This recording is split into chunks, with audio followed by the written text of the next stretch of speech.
چنانچہ نہائے اور پیا بھی اور بالکل اچھے ہو گئے، اور ہم نے ان کو ان کا کنبہ عطا فرمایا اور ان کے ساتھ گنتی میں ان کے برابر اور دیے اپنی رحمت خاصہ کے سبب۔ یعنی اہل عقل یاد رکھے کہ اللہ تعالیٰ صابروں کو کیسی جزا دیتے ہیں۔ اور اب حضرت ایوب علیہ السلام نے اپنی قسم پوری کرنے کا ارادہ کیا، مگر چونکہ انہوں نے حضرت ایوب اسلام کی خدمت بہت کی تھی اور ان سے کوئی گناہ بھی صادر نہ ہوا تھا، اس لیے اللہ تعالیٰ نے اپنی رحمت سے ان کے لیے ایک تخفیف فرمائی اور ارشاد فرمایا کہ اے ایوب، تم اپنے ہاتھ میں ایک مٹھا سینکوں کو لو جس میں 100 سینکیں ہوں، اور اپنی بیوی کو اس سے مار لو اور اپنی قسم توڑو۔ چنانچہ ایسا ہی ہوا۔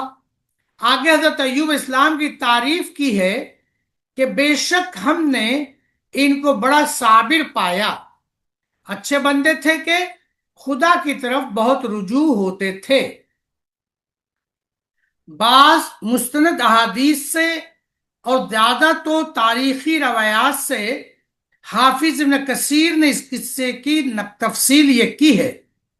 حضرت ایوب اسلام کو حق تعالیٰ نے ابتدا میں مال و دولت اور جائیداد اور شاندار مکانات اور سواریاں اور اولاد اور حشم و ختم بہت کچھ عطا فرمایا تھا۔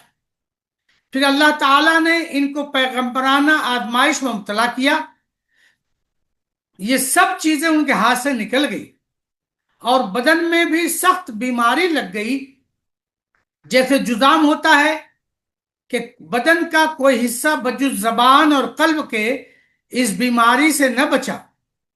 وہ اس حالت میں زبان و قلب کو اللہ کی یاد میں مشغول رکھتے اور شکر ادا کرتے رہے۔ اس شدید بیماری کی وجہ سے سب عزیزوں، دوستوں اور پڑوسیوں نے ان کو الگ کر کے آبادی سے باہر ایک کوڑا کچرا ڈالنے کی جگہ پہ ڈال دیا۔ کوئی ان کے پاس نہ جاتا تھا، صرف ان کی بیوی ان کی خبر گیری کرتی تھی، جو حضرت یوسف اسلام کی بیٹی یا پوتی تھی، جس کا نام لیہ بن منشا ابن یوسف علیہ السلام بتایا جاتا ہے۔ مال و جائیداد تو سب ختم ہو چکا تھا۔ ان کی زوجہ محترمہ محنت مزدوری کر کے اپنے اور ان کے لیے رزق اور ضروریات فراہم کرتی اور ان کی خدمت کرتی تھی۔ یزید بن میسرہ فرماتے ہیں کہ جب اللہ تعالیٰ نے حضرت ایوب اسلام کو مال و اولاد وغیرہ سب دنیا کی نعمتوں سے خالی کر کے آزمائش فرمائی، تو انہوں نے فارغ ہو کر اللہ کی یاد اور عبادت میں اور زیادہ محنت شروع کر دی اور اللہ تعالیٰ سے عرض کیا کہ اے میرے پروردگار، میں تیرا شکر ادا کرتا ہوں کہ تو نے مجھے مال، جائیداد اور دولت دنیا اور اولاد عطا فرمائی، جس کی محبت میرے دل کے ایک ایک جز پر چھا گئی۔ پھر اس پر بھی شکر ادا کرتا ہوں کہ تو نے مجھے ان سب چیزوں سے فارغ اور خالی کر دیا، اور اب میرے اور آپ کے درمیان حائل ہونے والی کوئی چیز باقی نہ رہی۔ ابن ابی حاتم نے حضرت عبداللہ بن عباس رضی اللہ عنہ سے روایت کیا ہے کہ جب حضرت ایوب اسلام کی دعا قبول ہوئی اور ان کو حکم ہوا کہ زمین پر ایڑیاں لگائیے، یہاں سے صاف پانی کا چشمہ پھوٹے گا، اس سے غسل کیجئے اور اس کا پانی پیجئے تو یہ سارا روگ چلا جائے گا۔ حضرت ایوب اسلام نے اس کے مطابق کیا۔ تمام بدن جو زخموں سے چور تھا اور بجز ہڈیوں کے کچھ نہ رہا تھا، اس چشمے کے پانی سے غسل کرتے ہی سارا بدن، کھال اور بال یکایک اپنی اصلی صورت حالت پر آ گئے۔ تو اللہ تعالیٰ نے ان کے لیے جنت کا ایک لباس بھیج دیا۔ اور ضابطاً فرمایا اور اس کوڑے کچرے سے الگ ہو کر ایک گوشے میں بیٹھ گئے۔ زوجہ محترمہ حسب عادت ان کی خیر گیری کے لیے آئیں تو ان کو اپنی جگہ پر نہ پا کر رونے لگیں۔ حضرت ایوب اسلام جو ایک گوشے میں بیٹھے ہوئے تھے، ان کو نہیں پہچانا کہ حالت بدل چکی تھی۔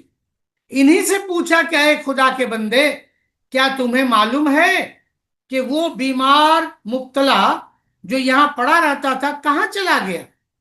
کیا کتوں یا بھیڑیوں نے اسے کھا لیا؟ اور کچھ دیر تک اس معاملے میں ان سے گفتگو کرتی رہی۔ یہ سن کر حضرت ایوب اسلام نے ان کو بتلایا کہ میں ہی ایوب ہوں، مگر زوجہ محترمہ نے اب تک بھی نہیں پہچانا۔ کہنے لگیں، اللہ کے بندے، کیا آپ میرے ساتھ تمسخر کرتے ہیں؟ تو حضرت ایوب علیہ السلام نے فرمایا کہ غور کرو، میں ہی ایوب ہوں، اور اللہ تعالی نے میری دعا قبول فرما لی اور میرے بدن اثر نو درست فرما دیا۔ ابن عباس رضی اللہ فرماتے ہیں کہ اس کے بعد اللہ تعالی نے ان کا مال و دولت بھی ان کو واپس دے دیا، اور اولاد کی تعداد کے برابر مزید اولاد اور بھی دے دی۔ یہاں پر یہ قصہ تمام ہوتا ہے۔ وہ آخر الدعوانا ان الحمدللہ رب العالمین۔ السلام علیکم ورحمۃ اللہ وبرکاتہ۔ Subscribe now and press the bell icon. Never miss an update.